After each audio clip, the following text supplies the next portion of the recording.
Where criticism is the attack of a lonely heart, contempt is the attack of a heart that's filled with despair.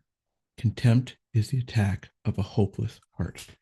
Eventually, in the course of a relationship, as criticism continues to build and defensiveness continues to build and the stonewalling continues to increase and be experienced, what happens is couples generally begin to run out of hope. They lose the hope that they will be able to find a source of happiness in their partner. And then what that hopelessness looks like, what that hopeless heart looks like, is it looks like kind of attacking, looks like put downs and name calling and swearing and continual aggression.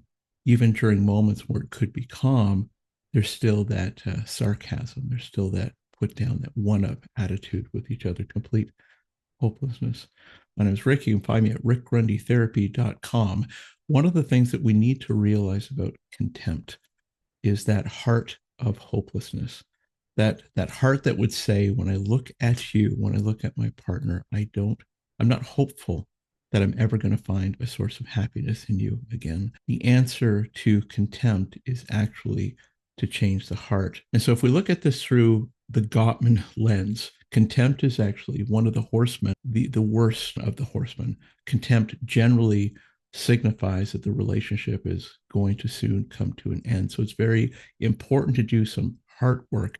And yeah, heart work generally starts with kind of behavior change.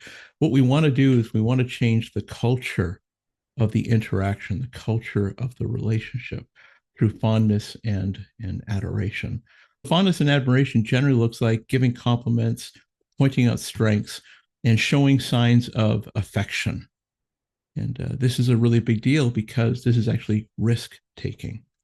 Throughout the relationship, there has been risks that have been taken to share compliments, show kindness, point out strengths, share affection, and maybe generally they just haven't been received back or returned back, or maybe they've got pain back. So at the point in the relationship where there's contempt, it is a very big risk to begin to do that again, to show, to point out strengths, show kindness, offer words of encouragement, compliment, and show affection.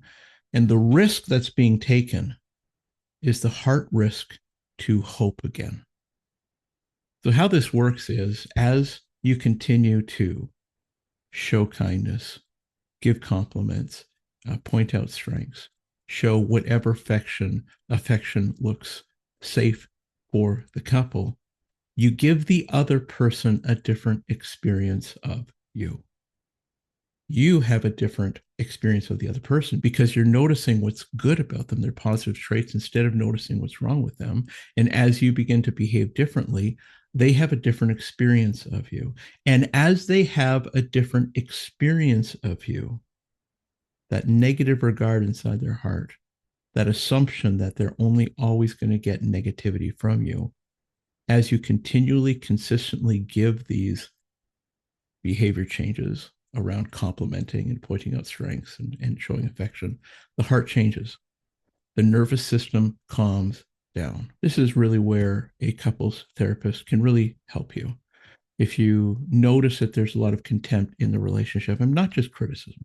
Criticism, even though it feels attacky, it's really a request for more of that person. But contempt really feels like a get away from me move. If you notice a lot of contempt in your relationship, then absolutely reach out to a therapist, reach out to me.